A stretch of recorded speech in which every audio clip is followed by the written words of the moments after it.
एक इबादत गुजार बंदे को एक बदकार औरत ने बहाने से बुलाया और बुलाने के बाद घर का दरवाजा बंद कर लिया। जब वो नेक इंसान दाखिल हुआ तो नेक इंसान के दाखिल होने के बाद दरवाजा बंद किया और दरवाजा बंद करने के बाद उसने कहा, अब तुझे जाने नहीं दूंगी सलामत, तेरे पास 3 ऑप्शन हैं। सुन रहे हैं आप?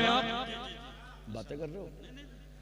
क्या है? 3 ऑप्शन है तेरे पास, जाने नहीं दिया जाएगा। पहला ऑप्शन, एक बच्चा है, या तो इसे कत्ल कर दे। एक प्याले में शराब है, या तो शराब पी ले, या मेरे साथ जिना कर ले। ये 3 ऑप्शन है तेरे पास, तीनों में से कोई एक करना पड़ेगा वरना जाने न दिया जाएगा। शोर मचा दूंगी, तूने मेरे साथ ज्यादती की है तो तू बच नहीं पाएगा। इज्जतदार इंसान को अपनी इज्जत बड़ी प्यारी होती है, वो किसी भी कीमत पे ना तो कत्ल करने के लिए तैयार, ना जिना करने के लिए तैयार। आखिर में उसके दिल में ख्याल आया, उसको लगा कि सबसे छोटा काम है, एक प्याला शराब उठा के पी लूं, ना कत्ल करना पड़ेगा ना जिना करना पड़ेगी। अल्लाह अकबर। शराब का प्याला उठा के पीने के बाद उसने शराब के नशे में उस बेटे को भी कत्ल किया, उस औरत से जिना भी किया जिस काम के लिए वो शराब पीने से पहले राजी नहीं था। गौर तो करो, शराब के नशे में इंसान शराब के नशे में ना होने से पहले जिस काम के करीब करना नहीं चाहता है, मगर शराब के नशे में जिना भी कर रहा है, शराब के नशे में कत्ल भी कर रहा है। गौर तो करो, मेरे नबी ने इसीलिए फरमाया, तमाम बुराइयों की जड़ ये शराब है, तमाम बुराइयों की मां ये शराब है, फितनों का मंबा ये शराब है। जो इंसान शराब का आदी हो जाता है उसकी दुआएं रद्द कर दी जाती है। जो इंसान शराब का आदी हो जाता है, बल्कि मेरे नबी ने यहां तक फरमाया, शबे बारात की अजीम रात, सुना है आपने? नहीं सुना है? कबीले बनु कल्ब की भेड़ की बकरियों के बालों के बराबर जहन्नमियों को जन्नती बनाया जाएगा, मगर शराब पीने वाला इस रात में भी बख्शा नहीं जाएगा, जिना करने वाला इस रात में भी बख्शा नहीं जाएगा, जब तक कि वो सच्चे दिल से अल्लाह से तौबा ना कर ले। जवानों, तुम शराब पीते हो, क्या सोच रहे हो कोई देख नहीं रहा है? अरे तुम्हारा ईमान कमजोर कैसे हो सकता है?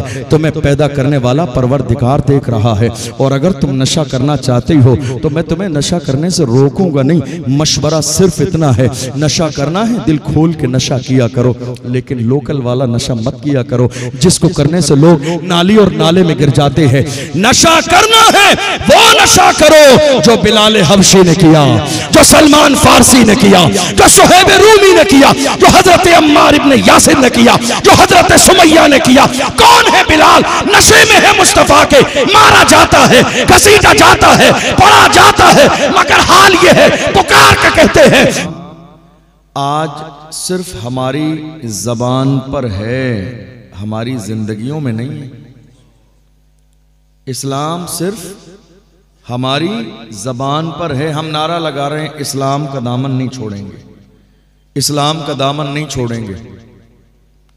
गौर कीजिएगा, इस्लाम आपकी जिंदगी में है कहां? जिस कौम की जिंदगी में इस्लाम हो वो कौम कभी शराबी नहीं हो सकती। जिस कौम की जिंदगी में इस्लाम हो वो कौम कभी जानी नहीं हो सकती।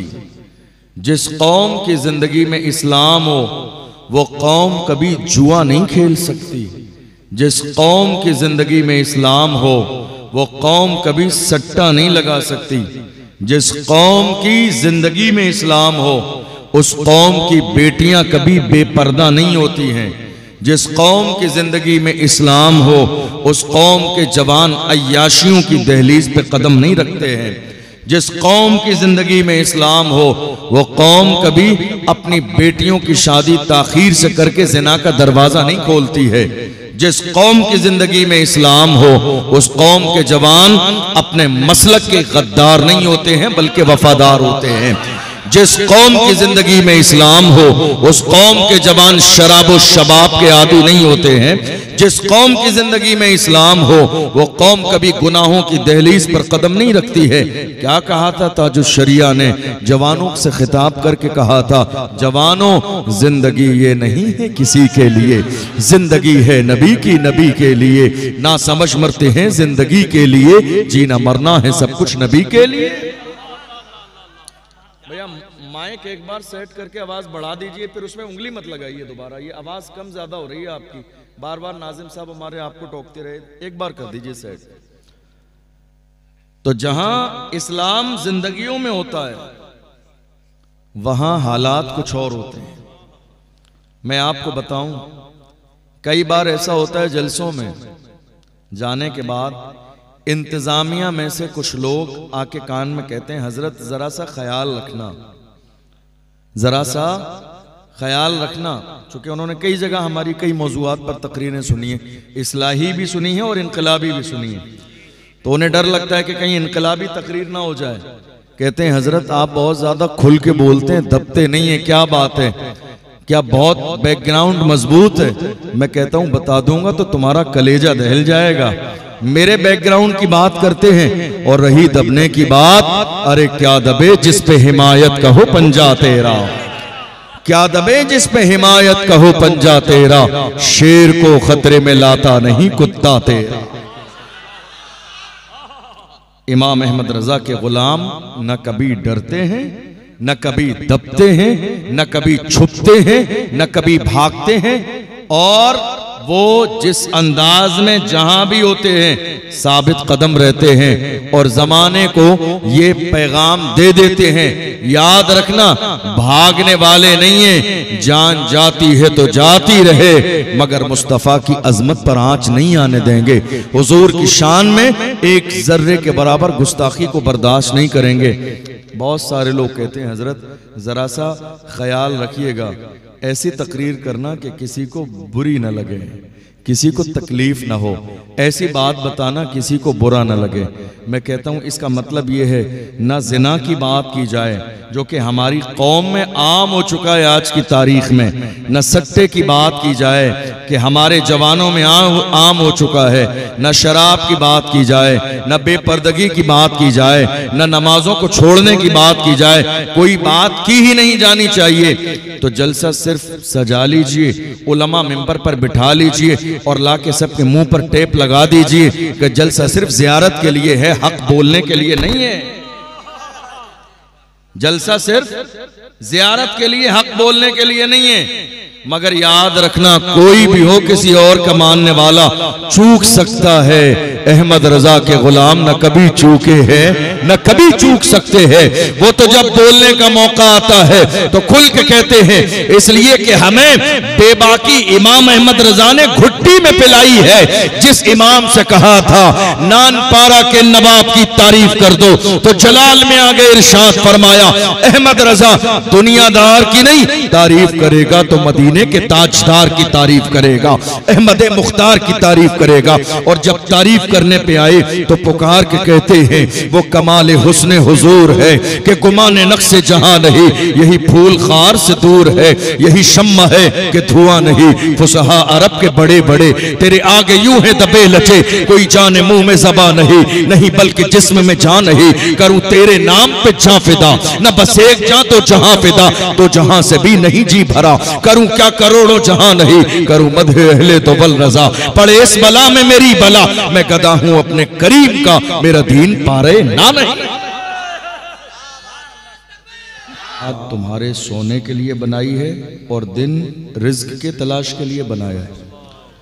तो रात में सोना, नींद आना, इंसान का जो है जिस्म कमजोर पड़ जाना, ये फितरत है, अल्लाह ने बनाया ऐसा है हमें और आपको।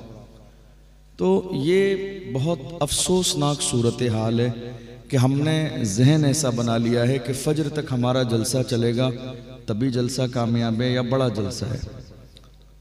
दुनिया चांद पर पहुंच गई, आप अभी तक इस सोच से बाहर ही नहीं आ पा रहे हैं कि फजर तक जलसा होगा तभी बहुत बड़ा जलसा और बहुत कामयाब है। आपको मालूम है मेहमान आने वाले आम तौर पर मगरिब तक इशा से पहले 9 बजे तक आ जाते हैं, लेकिन उन्हें मौका कब दिया जाता है? जब हमारी आधी कौम, सोई हुई कौम सो जाती है। ऑलरेडी सोई है कौम हमारी, और फिर जो जागी हैं वो भी सो जाती है। कुछ लोग जिन्हें कल कोई काम है वो उठ के चले जाते हैं। मैं ऐसा नहीं है कि माज़अल्लाह मुफ्ती साहब के बिला पे तंज कर रहा हूँ, आप सबको समझा रहा हूँ, चूंकि बहुत दूर दूर से लोग आए हुए हैं, तो चूंकि उलमा की जिम्मेदारी है कि जब कौम सामने हो तो पैगाम दें, ताकि जहाँ तक मुमकिन हो मैसेज पहुँचे। मुफ्ती साहब क़िबला ने तो बहुत बेहतरीन खिताब फरमाया, और ऐसा खिताब फरमाया कि अगर इस जलसे में किसी बाहर के ख़तीब को ना भी बुलाया जाता तो मुफ्ती साहब काफ़ी थे। इनके मुफ्ती साहब के मुक्तदी यहाँ बैठे। अरे भाई डर क्यों रहे हो, हाथ उठाओ। बहुत काबिल आदमी है मुफ्ती साहब क़िबला और बेहतरीन मुक़र्रिर है। आप समझ लीजिए इस तरह के बोलने वाले आम तौर पर मस्जिदों में नहीं हैं, समझ रहे हैं आप? इस तरह के बोलने वाले जो बाज़ाब्ता मुस्तकिल बासलाहियत जो है मुक़र्रिर हों, अल्लाह ने उनकी ज़बान में सलासत दी हो, इतनी मस्जिदों में इमामत नहीं करते हैं। ठीक है, याद रखिएगा, अल्लाह जब कोई नेमत दे तो उसकी कद्र करनी चाहिए। मुफ्ती साहब क़िबला की कद्र करें, सपोर्ट करें, ताउन करें, और ये जिस मिशन को लेके आगे बढ़ रहे हैं उसका सपोर्ट करें। लेकिन जलसे के लिए ख़ास तौर पर ये मिजाज आने वाले वक्त में ज़रूर बनाइए कि जलसे में सारी चीज़ें फ़िक्स होना चाहिए, टाइम हर चीज़ का फ़िक्स होना चाहिए, है कि नहीं?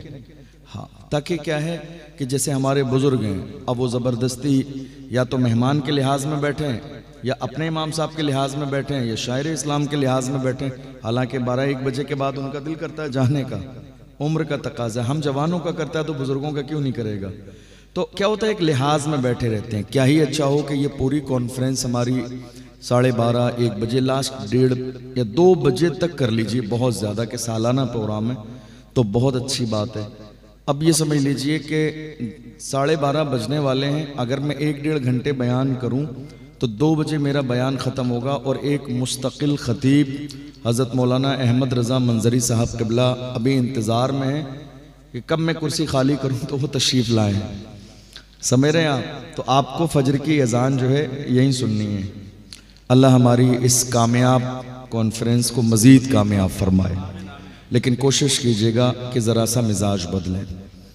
मेरी बात आप तक पहुँच रही, समझ में आ रही? लेकिन आप में ये सुस्ती क्यों है आज इतनी ज़्यादा? आप में इतनी ज़्यादा सुस्ती क्यों है? इतनी गफलत में क्यों बैठे हुए हैं? बेहतरीन दमदार इनकलाबी खिताब सुन लिया आपने। हालांकि मैं इतना दमदार खिताब नहीं करूँगा, चूँकि दमदार खिताब तो आपने सुन लिया। तो अब क्या है, वो थोड़ा सा मैचिंग होनी चाहिए कि एक दमदार खिताब हो जाए तो एक फिर बहुत हल्का खिताब होना चाहिए ताकि मैच हो जाए। तो दमदार खिताब आपने समाअत कर लिया है, तो मैं बहुत संजीदा गुफ्तगू आपसे करूँगा, लेकिन कोशिश कीजिएगा कि हम सुने भी, समझें भी और अमल भी करें। मैं आपसे एक छोटी सी बात कहूँगा। मैं यहाँ बैठे बैठे बहुत देर से परेशान हो रहा था। परेशान मैं इसलिए नहीं हो रहा था कि मुफ्ती साहब की तकरीर हो रही है, मेरा नंबर क्यों नहीं आ रहा, ये वजह नहीं थी। चूँकि मैं भी इंसान हूँ, तो इंसान होने की हैसियत से कल नमाज मगरिब के बाद हम लोग राजस्थान से निकले, और उसके बाद रास्ते में थोड़ी देर के लिए रुकना हुआ, क़याम वग़ैरह ताम। उसके बाद से ये मेरा सफ़र तकरीबन 24 घंटे का मेरा सफ़र हुआ है। तो जाके मैं यहाँ अभी 8-8:30 बजे जो है पहुँचा हूँ। तो अब 24 घंटे का सफ़र करने के बाद आप जानते हैं कि फिर जो है बैठना कई घंटे बड़ा मुश्किल काम होता है। तो इसलिए मैं ज़रा सा परेशान हो रहा था कि भाई थोड़ी सी देर में आया हूँ तो बोल दूँ, ऐसा ना हो कि फिर इंसान होने के नाते जिस्म गवाही न दे और फिर मैं उठ के जाऊं तो अच्छी बात नहीं है। चूँकि लामवाला कोई भी प्रोग्राम, कोई भी फंक्शन तैयार किया जाता है, इस जो है एक रात के लिए मुसलसल कई महीने जवानों ने मेहनत की है, और ये हम ज़मीन से जुड़े हुए लोग हैं, ये सारी चीज़ें जानते भी हैं, समझते भी हैं। अल्लाह हमारे जवानों की उम्र में बरकतें अता फरमाए। तो कोशिश कीजिएगा कि ये इतना मेहनत से हज़रत मुफ्ती साहब क़िबला की सरपरस्ती में महफ़िल सजाई गई है, आपको आखिर तक जाना नहीं है। जो भी मेहमान आपके यहाँ आए हैं, दिल खोल कर उन्हें समाअत भी करना है और दुआ में शिरकत करके आपको जाना है। चूँकि इतना बड़ा मजमा कभी कभी जमा होता है साल में, और इतनी बड़ी तादाद में जहाँ लोग इज्तिमाई दुआ करते हैं, अल्लाह ताला उनमें से किसी न किसी की दुआ की बरकत से सबकी दुआ कबूल कर लेता है। अल्लाह ताला हमारी इस महफिल को कबूल फरमाए। कुरान अज़ीम में अल्लाह ने इरशाद फरमाया, इन्नल्लाह ला युगय्यिरु मा बिक़ौमिन हत्ता युगय्यिरु मा बिअनफुसिहिम। मैं बिल्कुल खुलासे के तौर पर तर्जुमा करूं इस आयत का, तो ये भी कहा जा सकता है खुदा ने आज तक उस कौम की हालत नहीं बदली, खुदा ने आज तक उस कौम की हालत नहीं बदली, न हो एहसास जिसको अपनी हालत खुद बदलने का। खुदा ने आज तक उस कौम की हालत नहीं बदली, न हो एहसास जिसको अपनी हालत खुद बदलने का। आज मुल्क के हालात हमारी नज़रों के सामने हैं, हमारे घर के हालात हमारी नज़रों के सामने हैं, हमारी अपनी ज़िंदगी, हमारे ख़ानदान की ज़िंदगी, हमारे समाज की ज़िंदगी हमारी नज़रों के सामने है। आप गौर कीजिए, इस्लाम आज सिर्फ हमारी ज़बान पर है, हमारी ज़िंदगियों में नहीं है।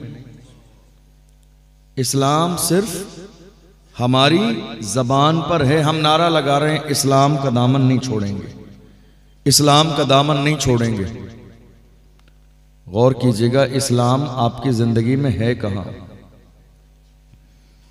जिस कौम की जिंदगी में इस्लाम हो वो कौम कभी शराबी नहीं हो सकती। जिस कौम की जिंदगी में इस्लाम हो वो कौम कभी जानी नहीं हो सकती। जिस कौम की जिंदगी में इस्लाम हो वो कौम कभी जुआ नहीं खेल सकती। जिस कौम की जिंदगी में इस्लाम हो वो कौम कभी सट्टा नहीं लगा सकती।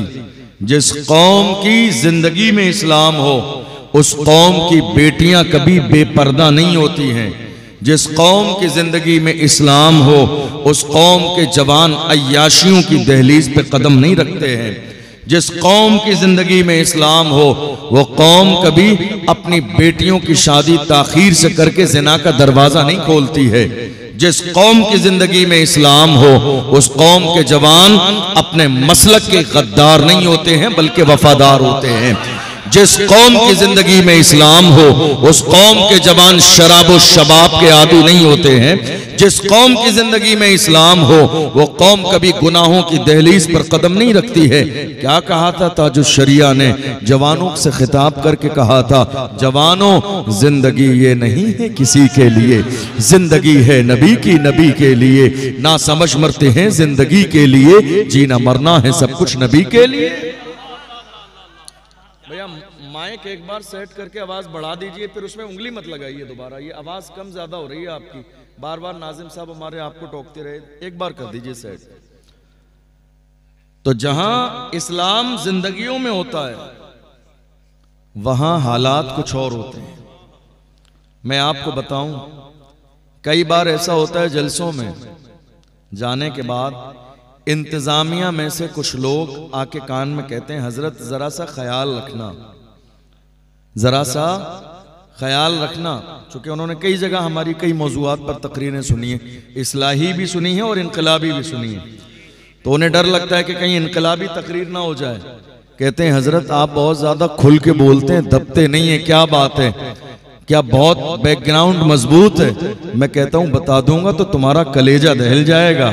मेरे बैकग्राउंड की बात करते हैं और रही दबने की बात, अरे क्या दबे जिस पे हिमायत कहो पंजा तेरा, क्या दबे जिस पे हिमायत कहो पंजा तेरा, शेर को खतरे में लाता नहीं कुत्ता तेरा। इमाम अहमद रजा के गुलाम न कभी डरते हैं, न कभी दबते हैं, न कभी छुपते हैं, न कभी भागते हैं, और वो जिस अंदाज में जहां भी होते हैं साबित कदम रहते हैं और जमाने को ये पैगाम दे देते हैं, याद रखना भागने वाले नहीं है, जान जाती है तो जाती रहे मगर मुस्तफा की अजमत पर आंच नहीं आने देंगे। हुजूर की शान में एक जर्रे के बराबर गुस्ताखी को बर्दाश्त नहीं करेंगे। बहुत सारे लोग कहते हैं हजरत जरा सा ख्याल रखिएगा, ऐसी तकरीर करना कि किसी को बुरी न लगे, किसी को तकलीफ ना हो, ऐसी बात बताना किसी को बुरा ना लगे। मैं कहता हूँ इसका मतलब ये है ना जिना की बात की जाए जो कि हमारी कौम में आम हो चुका है आज की तारीख में, न सट्टे की बात की जाए कि हमारे जवानों में आम हो चुका है, न शराब की बात की जाए, न बेपर्दगी की बात की जाए, न नमाजों को छोड़ने की बात की जाए, कोई बात की ही नहीं जानी चाहिए।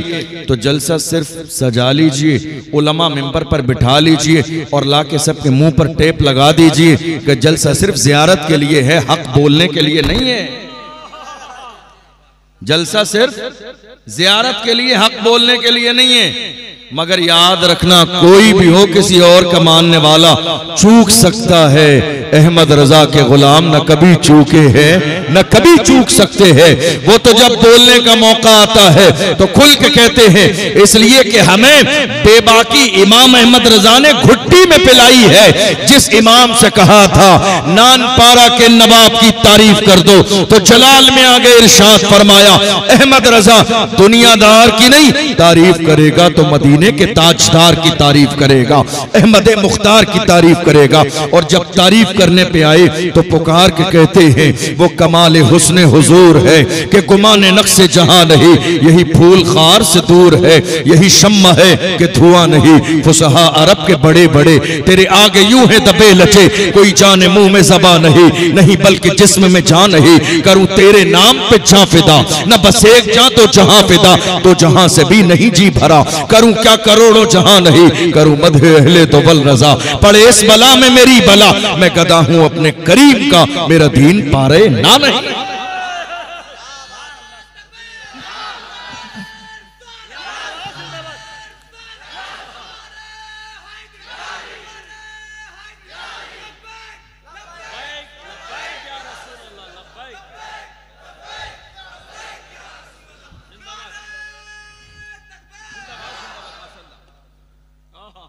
कोशिश कीजिए, मैं आपको एक छोटी सी बात बताऊं। मैं इस्लाही तकरीर करूंगा आज आपकी घरेलू जिंदगी। आप मुसलमान हैं तो आपकी जिंदगी में इस्लाम कहाँ है, जरा तलाश करने की कोशिश कीजिए। दुनिया में आमतौर पर बहुत सारे लोगों को देखा यह जाता है कि उन्हें कहीं ना कहीं इस बात का जो है ना एक कह लीजिए जहन पे भूत सवार होता है कि हम जो है ना बहुत हाई फाई तकरीर करें, भले लोगों के सर से ऊपर से गुजर जाए, ताकि लोग समझें बहुत काबिल है।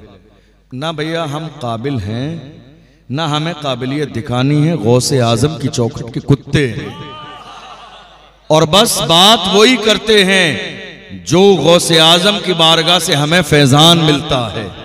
याद रखना, हम बड़ी बड़ी बातें करके चले जाएं, आप बड़ी बड़ी बातें सुन के नारे लगा के चले जाएं, लेकिन अगर जिंदगियों में इस्लाम बाकी न रहा तो क्या चेहरा दिखाएंगे क़यामत के दिन मुस्तफ़ा जान रहमत को?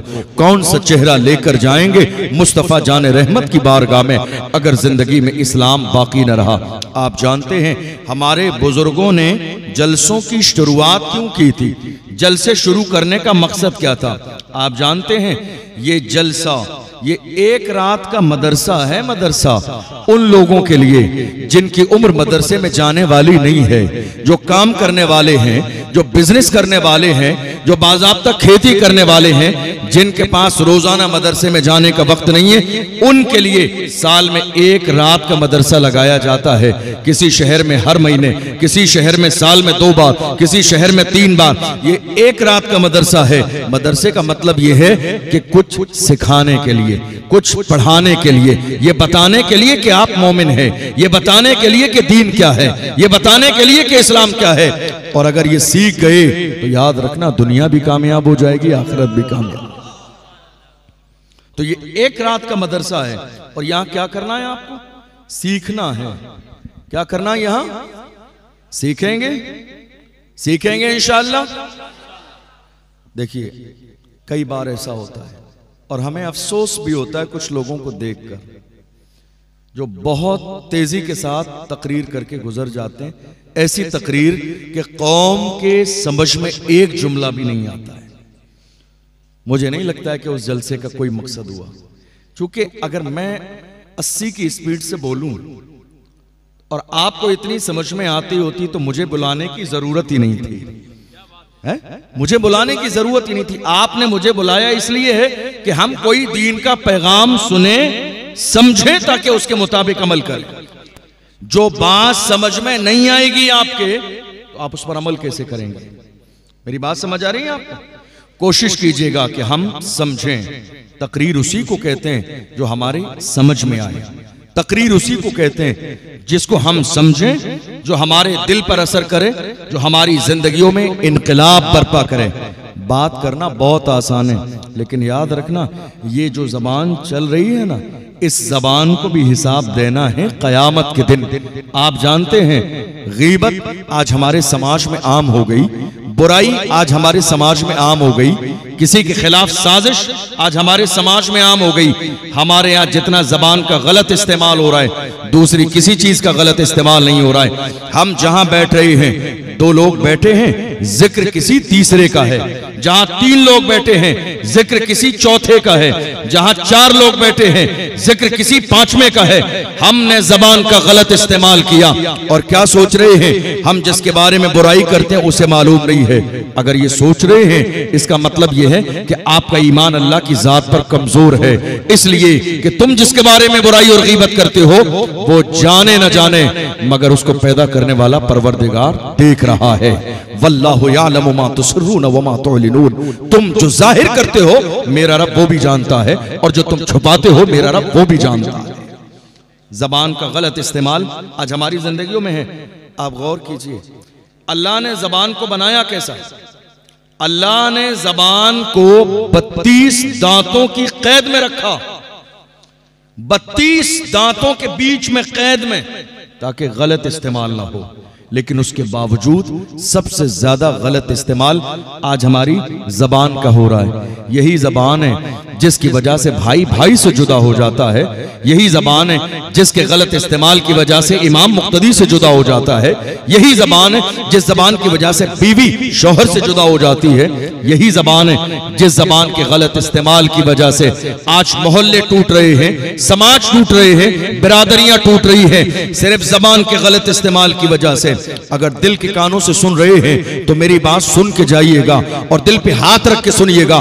जिन्होंने जिंदगी में जबान का गलत इस्तेमाल किया, याद रखना हमने ऐसे लोग भी देखे हैं जो जबान का गलत इस्तेमाल करते रहे, बुराई करते रहे, गीबत करते रहे, किसी के खिलाफ साजिश करते रहे, सुबह से शाम तक जबान का इस्तेमाल करते रहे।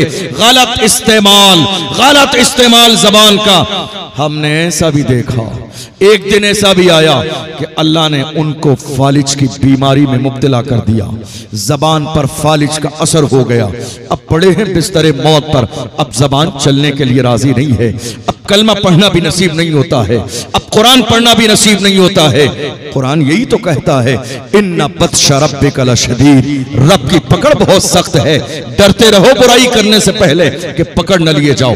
गीबत करने से पहले डरते रहो कि पकड़ न लिए जाओ। किसी मोमिन के खिलाफ साजिश करने से पहले डरते रहो कि अल्लाह की तरफ से तुम्हारे ऊपर अजाब नाजिल ना हो जाए। आप क्या समझ रहे हो? समाज में कोई एक मुअज़्ज़ज़ इंसान है, मिसाल के तौर पर आपकी कौम के इस वक्त रहनुमा और मुर्शिद हजरत मुफ्ती इरशादुल कादरी साहब हैं। हम जहां रहते हैं 4 लोग हमेशा हर जगह ऐसे होते हैं जो किसी न किसी बुनियाद पर मुखालिफत करते हैं और सोचते हैं इस शख्स को इतनी इज्जत कैसे मिली है, डाउन कर दें। याद रखना, अगर ये सोच आपकी है तो अल्लाह की जात पर आपको यकीन नहीं है, क्योंकि कुरान कहता है व तुइज़्ज़ु मन तशाओ व तुज़िल्लु मन तशा। इज्जत देने वाली जात रब की है। रब जिसे इज्जत देना चाहे, मेरे नबी फरमाते हैं पूरी दुनिया अगर इस बात पर जमा हो जाए कि मिलकर तुम्हें नुकसान पहुंचाए, मेरा रब न चाहे तो नुकसान नहीं पहुंचा सकते।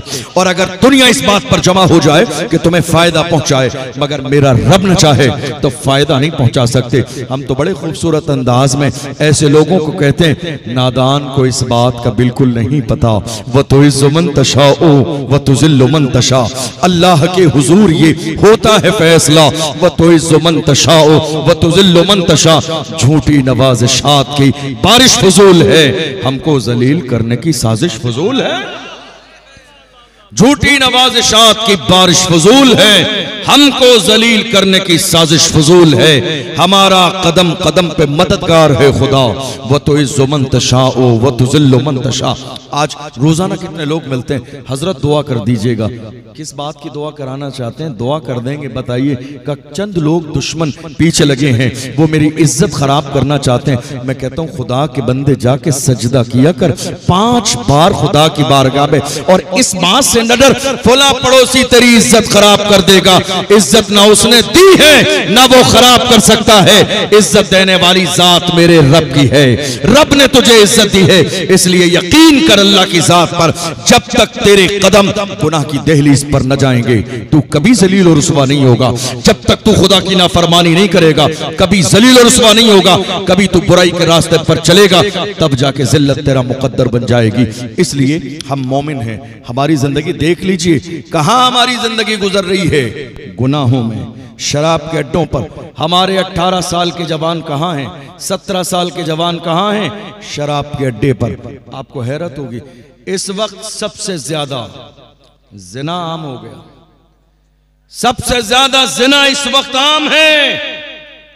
आप मुझसे कहिए, मैं बड़ी हाई फाई तकरीर करके चला जाऊंगा, आप सुन भी लेंगे, सुभान अल्लाह माशाअल्लाह भी कह देंगे, मगर कल कयामत के दिन सवाल मुझसे भी होगा, दीन कहां फैलाया? सवाल आपसे भी होगा कि दीन सीखा क्यों नहीं? बड़ी बड़ी बातें करना बहुत आसान है, लेकिन फिक्रे आखिरत करना बहुत मुश्किल काम है। कब्र के बारे में सोचना बहुत मुश्किल काम है। क्या सोच रहे हो, मेरी उम्र 22 साल की है, तो अभी मेरे लिए जिंदगी की कई सालें बाकी है। नहीं मेरे अजीज, आगाह अपनी मौत से कोई बशर नहीं। सामान 100 बरस का है, पल की खबर नहीं, तुम्हें अंदाजा भी नहीं है। हम जब 500 किलोमीटर का रोजाना सफर करते हैं तो हम देखते हैं 5-5 जगह लाशें पड़ी हुई हैं। जिस्म रोड से चिपक गया है, ट्रक का पहिया ऊपर से गुजर के चला गया है, जिस्म बाकी नहीं है। सर अलग है, धड़ अलग है, हाथ अलग है, पैर अलग है। देखकर जिस्म के रोंगटे खड़े हो जाते हैं। यही था नादान दौलत पे गुरूर करने वाला, यही था मालदारी पे गुरूर करने वाला, यही था हुस्न जमाल पर गुरूर करने वाला। खुदा ने दिखा दिया बादशाही सिर्फ मेरी है, ताकत सिर्फ मेरी है, पावर सिर्फ मेरा है। ऐ मेरी कौम के गैरतमंद जवानों, गुनाह करने से पहले याद रखना, अल्लाह ने 2 फरिश्ते तुम्हारे साथ मुकर्रर कर दिए हैं। तुम क्या सोच रहे हो, आज दुनिया में कोई मामला होता है, तुम्हारी जबान कैंची से ज्यादा तेज चलती है सफाई देने के लिए। बिगड़ी हुई बात जबान से संभाल लेते हो, सोचते हो बहुत काबिल आदमी है। याद रखना, कयामत के दिन तुम्हारी जबान चलेगी नहीं। अल्लाह का कुरान कहता है, अल यौमा नख्तिमु अला अफवाहिहिम व तुकल्लिमुना अयदीहिम व तशहदु अर्जुलुहुम बिमा कानू यअमलून। जबान बोलेगी नहीं, मोहर लगा दी जाएगी। तुम्हारे जिस्म के आज़ा तुम्हारे खिलाफ गवाही देंगे। जबान बोलेगी नहीं, हाथ तुम्हारे खिलाफ गवाही देंगे, पैर तुम्हारे खिलाफ गवाही देंगे, जिस्म का एक एक हिस्सा तुम्हारे खिलाफ गवाही देगा। आज हमारे यहाँ सबसे बड़ा मसला क्या है? हमारी और आपकी जबानों पर सवाल सिर्फ इतना है, हजरत क्या करें, कारोबार नहीं चलता है। हजरत क्या करें, परेशानी बहुत है। दिल के कानों से सुनिएगा, एक एक बात कुरान और हदीस की रोशनी में सुनाऊंगा आपको। दिल के कानों से सुन के जाइएगा और अपनी जिंदगी में शामिल करने की कोशिश कीजिएगा। आज शिकवा क्या है? हजरत कोई ऐसा तावीज मिल जाए कि हमारे कारोबार बेहतर हो जाए, कोई ऐसी दुआ हो जाए कि हमारी जिंदगी बेहतर हो जाए। आप जानते हैं, किसी ने ये बात आपके जहन में डाल दी, साहब किसी ने जादू करा दिया इसलिए कारोबार फेल हो गया है, किसी ने बंदिश करा दी है इसलिए आपकी दुकान नहीं चल रही है, किसी बाबा ने तावीज कर दिया है इसलिए कारोबार और बिजनेस फेल हो गया। मेरे अजीजों, गौर तो करो जरा, सादिक व मसदूक पैगंबर से पूछो, या रसूल अल्लाह, रिज्क में हमारे घर में कमी क्यों आई? हमारे घर में ये दौलत की कमी क्यों आई? हमारी जिंदगी में ये परेशानियां क्यों आई?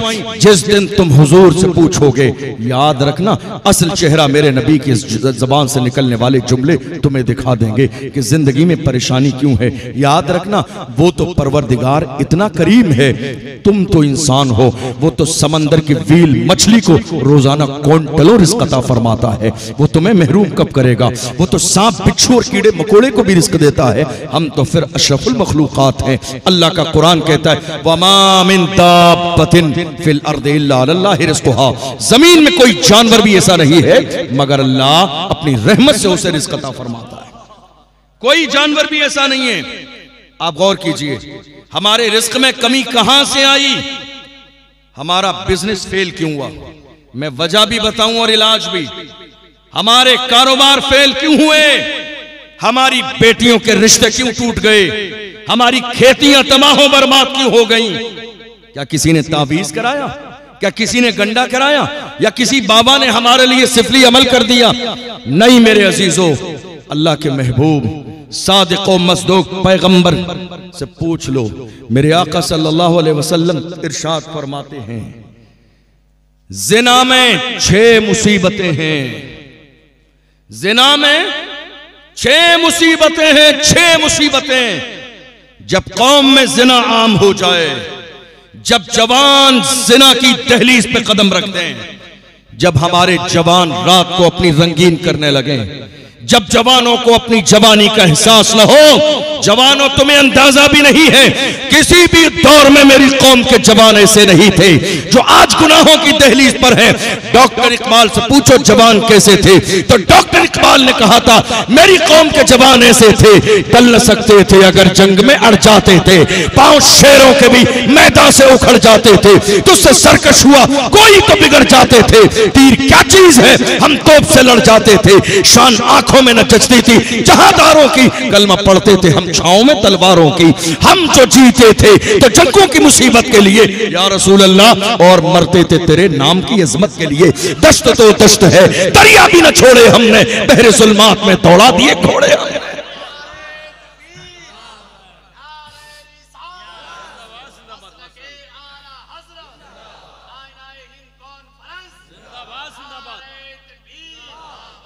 जिना जब कौम में जिना आम हो जाए क्या होता है? 6 मुसीबतें आती हैं बंदे की जिंदगी में, 3 दुनिया में और 3 मरने के बाद की जिंदगी में। मेरी बात समझ आ रही है? आप सबको समझ आ रही है? आप बोर तो नहीं हो रहे? परेशान तो नहीं हो रहे? टॉपिक बदलना तो नहीं है मुझे? इसी पे कंटिन्यू करूं? मेरे आका ने फरमाया मुसीबत क्यों आती है, परेशानी क्यों आती है, कारोबार फेल क्यों होता है, रिस्क में तंगी क्यों आती है, बीमारियां क्यों आती हैं, जिल्लत क्यों आती है, रुसवाई क्यों होती है, आजमाइशें क्यों आती है? मेरे आका फरमाते हैं जब इंसान जिना का आदी बन जाए, जब इंसान जिना करने लगे तो जिंदगी में 6 मुसीबतें आती हैं। 3 दुनिया की जिंदगी में, 3 मरने के बाद की जिंदगी में। या रसूल अल्लाह, दुनिया की जिंदगी में जो 3 मुसीबतें आती हैं जरा इरशाद फरमाइए वो 3 मुसीबतें क्या हैं?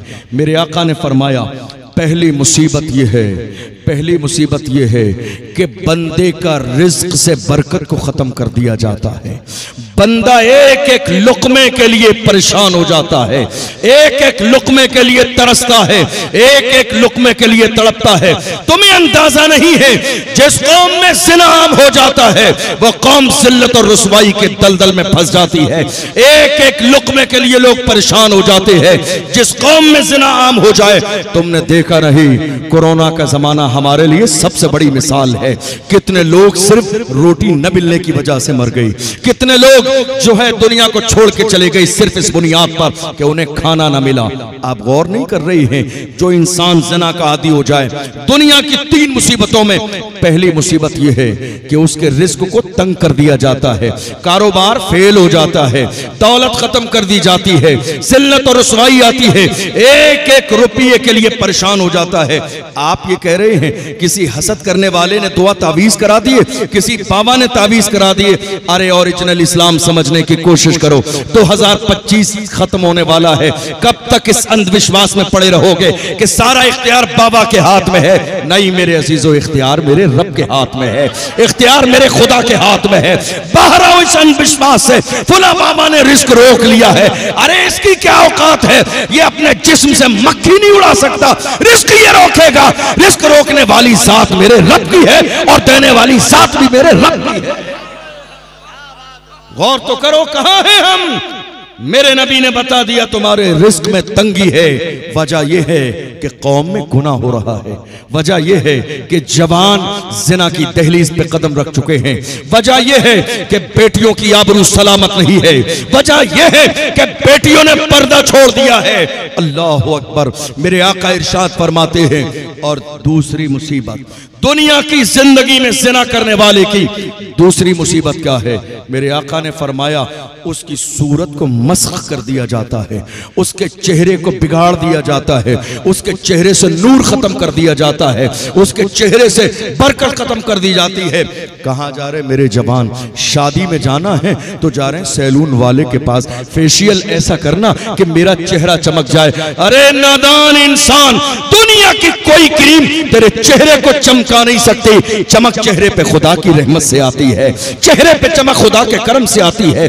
दुनिया की किसी क्रीम की, किसी सैलून वाले की ये हैसियत नहीं है कि खुदा गुनाह की वजह से रौनक छीन ले, तो दुनिया का कोई ताकतवर इंसान चेहरे पे रौनक वापस कर दे। पैगंबर फरमाते हैं चेहरा बिगाड़ दिया जाता है जिना करने वाले का। या रसूल अल्लाह, तीसरी मुसीबत क्या है? मेरे आका ने फरमाया जिना करने वाले की जिंदगी में तीसरी मुसीबत यह है कि उसकी उम्र कम कर दी जाती है, उसे मौत जल्दी आती है, मौत उसे जल्दी आती है, उसकी उम्र कम कर दी जाती है। आप देख नहीं रहे हैं हमारे यहाँ क्या कहा जाता? अरे कल शाम को तो मुलाकात हुई थी, अच्छा भला था, बीमार नहीं था, अचानक से रात को मर गया। सुबह ही तो मुलाकात हुई थी, अभी बाजार ही में तो मिला था, अभी तो साथ में खाना खा के गया है, 4 दिन पहले शादी में मिला था, अभी फलां जगह। ये जो जुमले हमारी जबान पर हैं, तुम्हें अंदाजा नहीं मेरे नबी ने क्या फरमाया? उम्र से बरकत को खत्म कर दिया जाता है, उम्र कम कर दी जाती है, फिर मौत बहुत तेजी के साथ आती है। देख नहीं रहे हो एक एक दिन में, कभी कभी जब शहर का बड़ा कब्रिस्तान हो जाके देख लीजिए, एक एक दिन में जनाजे की नमाज हटाई जाती है, हजरत दूसरा जनाजा तैयार, दूसरा हटाया गया, हजरत 5वां जनाजा तैयार। एक एक शहर के अंदर 10-10, 15-15 जनाजे आज की तारीख में रखे हुए हैं। हम कब सोचेंगे, हम कब सोचेंगे खुदा ने हमें अक्ल क्यों अता फरमाई, खुदा ने हमें कुरान जैसी दौलत क्यों दी है, ताकि हम पढ़ें और पढ़ने के बाद समझें। 3 मुसीबतें इंसान की जिंदगी में। कहा या रसूलल्लाह, मरने के बाद क्या तकलीफ है? हुजूर ने फरमाया मरने के बाद की तकलीफ यह है कि अल्लाह कयामत के दिन जिना करने वाले बंदे से नाराज होगा, उसकी तरफ देखेगा भी नहीं, नाराज होगा मेरा परवरदिगार। और दूसरी बात का अल्लाह ऐसे बंदे से सख्त हिसाब लेगा, सिर्फ हिसाब नहीं लेगा, सख्त हिसाब लेगा। और तीसरा फरमाया जहन्नम में डाल दिया जाएगा ऐसे बंदे को, उसके लिए जहन्नम। और जहन्नम कैसी है? आपने हमेशा उलमा की जबान से जहन्नम लफ्ज़ सुना, कभी अपने उलमा से कहिए जरा जहन्नम के अंदर के हालात बताएं, आपको कई दिन सुन के नींद नहीं आएगी। मेरे आका ने इरशाद फरमाया जहन्नम की आग का आलम यह है कि अगर जहन्नम की दीवार में एक सुई लगा दी जाए और एक सुई के बराबर सुराख हो जाए, तो उसकी आग की शिद्दत की वजह से पूरी दुनिया जलकर खाक हो जाए। ये जहन्नम का आलम है। गौर करो, मेरे नबी फरमाते हैं जिना करने वाले को जहन्नम की आग में डाल दिया जाएगा।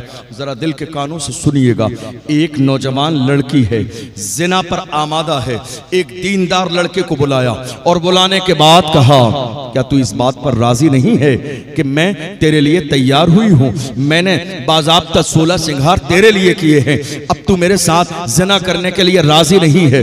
शरीफ इंसान जिसकी तरबियत उसके वालिदैन ने अच्छे तरीके से की, कुरान और हदीस की रोशनी में की, नमाज पढ़ने वाला, बुजुर्गों से ताल्लुक रखने वाला, अल्लाह अकबर, जवान आ गया, वो लड़की भी आ गई, दोनों आस पास बैठे हैं। उसने कहा मुझे आधा घंटे की मोहलत दे दे। आधा घंटे की मोहलत मिल गई। क्या किया उस जवान ने? घर से चिराग मंगाया, चिराग मंगाने के बाद चिराग को जला लिया और चिराग जलाने के बाद उसने चिराग की लौ पर अपनी उंगली चंद सेकंड के लिए रखी। जवानों सुन के जाना, दिल की तख्ती पे लिख के ले जाना, ताकि जिंदगी में कभी शैतान तुम्हें यहां तक न पहुंचाए। जवान ने चिराग की लौ पर अपनी उंगली रखी और 2 सेकंड के बाद हाथ हटा लिया। किसी में हिम्मत है जो 10 मिनट कह रहा हूं, 1 मिनट चिराग के सामने अपना हाथ कर दे? इतनी बारीक सी लौ, इतनी बारीक सी लौ उसके सामने भी कोई 1 मिनट अपनी उंगली को नहीं रख सकता। अल्लाह अकबर। फिर दूसरी उंगली बढ़ाई, हाथ खींच लिया, तीसरी उंगली बढ़ाई, हाथ खींच लिया, हथेली की, हाथ खींच लिया। वो लड़की कहती है जवान क्या बात है, हुस्न तेरे सामने है, शबाब तेरे सामने है, जमाल तेरे सामने है, सब कुछ तेरे सामने है, और तू ये मजे करने में लगा है, आंख पर उंगली रख रख के चेक करता है। अल्लाह अकबर। उस जवान ने कहा था नादान औरत तुझे अंदाजा नहीं, मैं देख रहा हूं, मेरे नबी का फरमान है जहन्नम के अंदर डाल दिया जाएगा। मैं देख रहा हूं क्या दुनिया की आग पर एक लम्हे के लिए उंगली रख के गवारा कर सकता हूं? क्या मैं बर्दाश्त कर सकता हूं? मैंने देख लिया दुनिया के चिराग की लौ पर अगर 1 सेकंड के लिए भी मैं उंगली नहीं रख सकता तो जहन्नम की आग को बर्दाश्त कैसे करूंगा? ये फिक्र थी, ये अंदाज था, ये आखिरत की तैयारी थी, ये अल्लाह से डर था, ये सीने में ज़मीर जिंदा था। जब ज़मीर जिंदा होता है तो एहसासे गुनाह होता है, और जब एहसासे गुनाह होता है तो बंदा गुनाह पे शर्मिंदा होता है। और सादिक़ व मस्दूक पैगंबर ने इरशाद फरमाया अन्नदामतु तौबा, गुनाह पे शर्मिंदा हो जाना ही तौबा है। मेरे आका ने फरमाया अत्ताइबु मिनज़ ज़म्बि कमन ला ज़म्बा ला, गुनाह से तौबा करने वाला बंदा अपने गुनाहों से ऐसे ही पाक हो जाता है गोया कि उसने जिंदगी में गुनाह किया है। एक औरत आई हुजूर की बारगाह में, तवज्जो है आपकी, एक औरत आई हुजूर की बारगाह में। हमारे यहाँ आज जानते हो क्या है, हमारे यहाँ मिजाज ये बना है गुनाह हमने किया, गुनाह हमारी औलाद ने किया, गुनाह हमारे दोस्तों ने किया, तो वो गुनाह छुपाया जाता है, और गुनाह अगर किसी दूसरे ने किया तो वो अखबार में छपाया जाता है ताकि ज़माने को पता चल जाए। यही है हमारे ईमान की कमज़ोरी। और हम गुनाह करने के बाद इंसान का मिजाज ये है, आप जानते हैं मेरे आका ने एक बार जिंदगी में ज़बान बाहर निकाली और ज़बान को पकड़ा, और ज़बान पकड़ के मेरे नबी ने फरमाया ये तन्हा ज़बान इतनी खतरनाक है कि इसके गलत इस्तेमाल की वजह से लाखों लोग जहन्नम का ईंधन बन जाएंगे। ये ज़बान है। इंसान गुनाह करने के बाद बजाय इसके ये कह दे गलती हो गई, एक जुमला कह दे मुझसे गलती हो गई, जब वो कह दे गलती हो गई बात खत्म हो गई। मगर आज का इंसान कैसा है, एक जुमला कहने के बजाय 1000 गलत दलीलें दे देता है सिर्फ अपने आप को सही साबित करने के लिए। अल्लाह अकबर। मेरे आका सल्लल्लाहु अलैहि वसल्लम के दीवानों, उस दौर में लोगों का मिजाज क्या था, वो गुनाह करते थे तो गुनाह करने के बाद चल के हुजूर की बारगाह में आते थे, और वो ये चाहते थे कि गुनाह की सजा हमें दुनिया ही में मिल जाए ताकि मरने के बाद हमें जलील और रुसवा न होना पड़े। आज हमारी जबान पर क्या जुमला है, जन्नत हमारी है और हमारे बाप की है। ये जुमला हम जज्बाती होके बोल देते हैं, मस्ती और मजाक में बोल देते हैं, तुम्हें अंदाजा भी नहीं दुनिया जिस जात को गौसे आजम कहती है, जमाने ने देखा कंकरियों के ऊपर सक रख कर गौसे आजम दुआ कर रही है, ऐ अल्लाह अगर मेरे आमाल तेरी बारगाह में कबूल करने के काबिल न हो तो कयामत के दिन मुझे नाबीना उठाना ताकि मैदान महशर में दुनिया के सामने मुझे शर्मिंदगी न हो। कौन गौसे आजम? अल्लाह अकबर। कौन गौसे आजम जिनकी शान ये है पूरी दुनिया में रहने वाला बंदा परेशानी के वक्त में उन्हें पुकारता है तो आज की तारीख में भी बगदाद मोहल्ला से मदद पहुंचती है। ये शान गौसे आजम रदी अल्लाह ताला अन्हु की है। मगर आजिज़ी देख लीजिए, मगर तवाज़ो देख लीजिए अल्लाह की बारगाह के अंदर। अल्लाह अकबर। हम छुपाने में लगे हैं, अपने गुनाह पर शर्मिंदा नहीं है। एक औरत आई हुजूर की बारगाह में, तवज्जो है आपकी, एक औरत आई हुजूर की बारगाह में, कहा या रसूल अल्लाह तहिरनी, या रसूल अल्लाह, या रसूल अल्लाह मुझे पाक कर दें। क्या कहा? सब बोलिए, या रसूल अल्लाह मुझे पाक कर दें। मेरे आका ने फरमाया क्या हुआ? कहा या रसूल अल्लाह शैतान ने बरगला दिया, मुझसे जिना हो गया। वो चाहती तो छुपा लेती, वो चाहती तो बताती नहीं, वो चाहती तो चल के नहीं आती, वो चाहती तो किसी को पता नहीं चलता। आप जानते हैं जिना कहाँ होता है, रोडों पे जिना नहीं होता है। ये और बात है जो दूसरे जिना है आज वो रोडों पे भी होने लगे हैं, वरना जिना रोडों पे नहीं होता है, अंधेरी रात में जिना होता है, तन्हाई में जिना होता है। यानी जिना करने वाले अगर आम तौर पर न बताएं तो किसी को पता नहीं चलेगा जब तक वो जिंदा रहेंगे कि इसने जिना किया है या जिना नहीं किया है। मगर एक होता है ज़मीर का जिंदा होना। इंसान से गुनाह हो जाए तो वो कब्र में जाने से पहले ये सोचता है कि कब्र में मुस्तफा का दीदार होगा, कहीं ऐसा ना हो मेरे इस गुनाह की वजह से मुस्तफा मुझसे चेहरा फेर ले। इसलिए मरने से पहले जहां ज़मीर जिंदा होता है इंसान तौबा की कोशिश करता है। आई हुजूर की बारगाह में, कहा तहिरनी या रसूल अल्लाह, या रसूल अल्लाह मुझे पाक साफ फरमा दे। हुजूर ने फरमाया क्या हुआ? कहा या रसूल अल्लाह जिना हो गया है। देखो रहमतुल लिल आलमीन पैगंबर की शान क्या है। मेरे आका ने ये नहीं फरमाया अभी इसे संसार किया जाएगा, अभी इसे कोड़े लगाए जाएंगे, बल्कि अल्लाह के महबूब ने इरशाद फरमाया तेरे पेट में जो बच्चा है उसका कोई जुर्म नहीं है, इसलिए जा चली जा, जब तक बच्चा पैदा न हो जाए तब तक तुझे सजा न दी जाएगी। जब बच्चा पैदा हो जाए उसके बाद आना। पैदा हुआ, वो औरत वापस आई, एक रिवायत में है फिर मेरे नबी ने लौटाया, कहा अभी दूध पीने का जमाना है, बच्चा दूध कहां से पिएगा? चूंकि महबूब रहमतुल लिल आलमीन भी है, उन्हें औरत की परवाह भी है, तो पैदा होने वाले बच्चे की परवाह भी है। अल्लाह अकबर फरमाया 2 साल दूध पीने का जमाना मुकम्मल कर ले तब आना। गौर तो करो क्या एहसास था उस दौर का, क्या ज़मीर थे लोगों के। गुनाह हो भी जाता था तो एहसास गुनाह मौजूद होता था। वो जानते थे ये दुनिया फानी है। अल्लाह का कुरान कहता है कुल्लु मन अलैहा फान व यबका वजहु रब्बिका ज़ुल जलाल वल इकराम। सारी चीजें फना होने वाली है, बाकी रहने वाली सिर्फ अल्लाह की जात है। ये दौर था।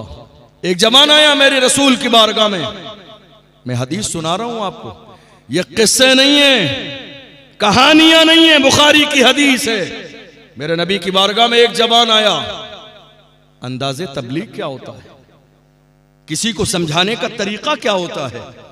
आज हमारा रवैया ऐसा है, सगा बेटा हमसे राजी नहीं है, सगी बेटी हमारे रवैये से राजी नहीं है, बहन हमारे रवैये से राजी नहीं है। हम किसी की क्या इस्लाह करेंगे। लेकिन आज भी अगर हम इस्लाह करने का सही माना में मिजाज रखते हैं तो हम जहां भी खड़े हो जाएंगे वहां भी लोगों की इस्लाह कर लेंगे, सिर्फ इस बुनियाद पर कि हमारे दिल में इस्लाह का जज्बा हो, लेकिन पर्दे के साथ, किसी मोमिन को जलील और रुस्वा करके नहीं।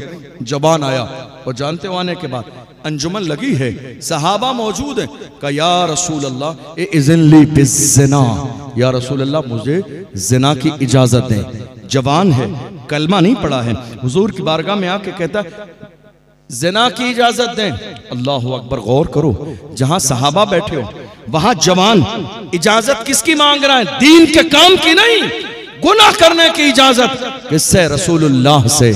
सहाबा नाराज हो गए, कुछ लोग आगे बढ़े, नाराजगी का माहौल हुआ, लेकिन कर्म करने वाले पैगंबर ने दूर बैठा था तो मोहब्बत और ज्यादा आम की और करीब बुला लिया। आज हालत यह है, मस्जिद का इमाम अगर शराबी के पास जाके बैठ जाए तो उसके इमामत से निकलने की वजह यही है, शराबी के पास क्यों बैठे थे, तहज्जुद गुजार के पास क्यों नहीं?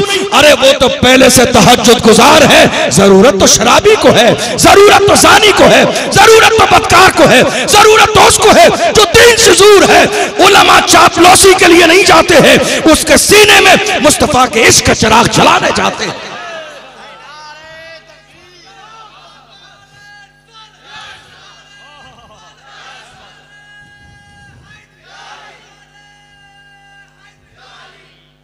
अंदाजे तबलीग क्या है? तबलीग क्या है? जो जितना ज्यादा गुनाह करने वाला है उसको धुतकार दोगे बागी हो जाएगा, भगा दोगे बागी हो जाएगा, बेइज्जत करोगे बागी हो जाएगा। किसी ने कहा था ना, मोहब्बत फातिह आलम, मोहब्बत फातिह आलम। कभी इस जुमले पर गौर किया?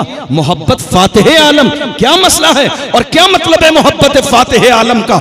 मोहब्बत फातिह आलम का मतलब यह है तुम मोहब्बत लेकर जिधर जिधर जाओगे लोग तुम्हारे कदमों में अपने दिल बिछा देंगे, अपनी नजरों को बिछा देंगे, इसलिए कि मोहब्बत से बड़ा फार्मूला कोई भी नहीं है। ये मेरे मुस्तफा की मोहब्बत थी, जबकि जमाने जमाने ने पुकार के कहा, एक अरब ने आदमी का बोलबाला कर दिया, खाक के जर्रों को हम दोषे सुरैया कर दिया, कुदरत जो राह पर औरों के हादी बन गए, क्या नजर थी जिसने मुर्दों को मसीहा कर दिया। गौर कीजिए, करम देखिए, गुनाह की इजाजत मांगने वाला, मगर अंदाजे मुस्तफा क्या है, का करीब आओ, और करीब बुलाया, बराबर बिठाया। और अब मेरे नबी एहसास दिला रहे हैं, जवानों सुन के जाइएगा, शायद तुम्हारी जिंदगी में आज के बाद इंकलाब पैदा हो। मेरे आका ने फरमाया, जवान क्या कहता है, कहा या रसूल अल्लाह ज़िना की इजाजत दे दें। मेरे आका ने फरमाया, एक बात तो बता, अगर तेरी माँ के साथ कोई ज़िना करे तो तुझे कैसा लगेगा। कहा या रसूल अल्लाह मैं कैसे बर्दाश्त कर सकता हूं कि मेरी माँ के साथ कोई ज़िना करे। मेरे आका ने फरमाया, तू बर्दाश्त नहीं कर सकता तो तू जिसके साथ ज़िना करेगा वो भी तो किसी की माँ है।